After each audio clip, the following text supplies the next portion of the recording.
26 ব্যাচের যাদের প্রিপারেশন খুব একটা ভালো না, যারা কালকের পরীক্ষা দিচ্ছ, মানে পরীক্ষা তো সবাই দিবা, এখন জ্ঞানমূলক অনুধাবন যাদের প্রিপারেশন একদমই কিছুই নেই, তাদের জন্য আমি একটা শর্ট সাজেশন বানাইছি। এটা আসলে নাথিং বাট আমাদের উদ্ভাসের বই থেকে বিগত বছরের প্রশ্নগুলাই একটু শর্টকাটে করে দেওয়া। শর্টকাটে করে দেওয়া বলতে মানে যতটুকু ইম্পর্ট্যান্ট লাগে, মানে আগে কি পড়বা, তুমি অনেক কিছুই পড়তে পারো, সমস্যা নেই, কিন্তু আমি তোমার জায়গায় থাকলে আগে কী কী পড়তাম ওইটাকে দেখার চেষ্টা করতাম। যেমন কালকে পরীক্ষায় এন্ট্রপি কি এটা আসতে পারে ক নম্বরে, এগুলো ঘুরে ফিরে অনেক কিছু দিতে পারে। তাপগতিবিদ্যার প্রথম সূত্র কোনটা, দ্বিতীয় সূত্র কোনটা, শূন্যতম সূত্র কোনটা, যেটা দেখো অনেকবার করে বোর্ডে আসা প্রশ্ন, ওগুলো আমি দিছি।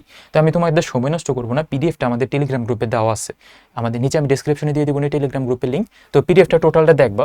এখানে কিন্তু এমন না যে অনেক কিছু দিয়ে দিছি, এমন না।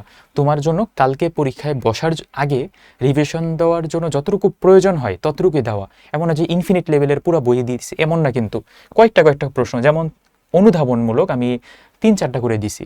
আর এইখানে এই পেজে যে কয়টা আছে ওই কয়টা একটু দেখে দেখে যাবা। আমার মনে হয় দেখে দেখে গেলে এই পিডিএফটা তোমার দেখতে 20-30 মিনিটের মধ্যে হয়ে যাবে পড়া। তো ভাইয়া এটাই, এখান থেকে আর এক্সট্রা না কিছু কথা বললি।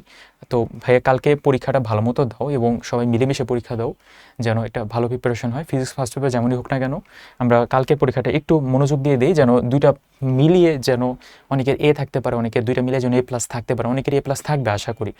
অনেকের এরকম অবস্থা, প্রথম পরীক্ষাটা খুবই খারাপ হয়েছে, সেকেন্ড পরীক্ষা দিয়ে যেন পাস মার্কের মতো তুলতে পারি, এরকমও আছে অনেকে। তোমার যেরকমই কন্ডিশন থাকো না কেন, মনে রাখবা সৃষ্টিকর্তা সব থেকে বড় প্ল্যানার। তো উনি তোমার লাইফটা এমনভাবে প্ল্যান করে রাখছে যেন তোমার পরবর্তীতে রিজিকের অভাব না হয়। ব্যাপারটা এমনই, তুমি ভালো কিছু করতে পারবে, এখানে চিন্তা করো না ভাই। জীবনের আসলে এই ফেজটা চলে যাবে, অনেকে বলতেছে এই ফেজ চলে যাবে, এই ফেজ টাফ ফেজ, বাট তোমার এই ফেজ চলে যাবে। এই মুহূর্তে তুমি একটু শক্ত হতে হবে, তোমার ম্যাচিউরের মতো চিন্তা করতে হবে। কালকের পরীক্ষাটা আগে দাও, তারপর এটা পরে দেখা যাবে। ধন্যবাদ সবাইকে।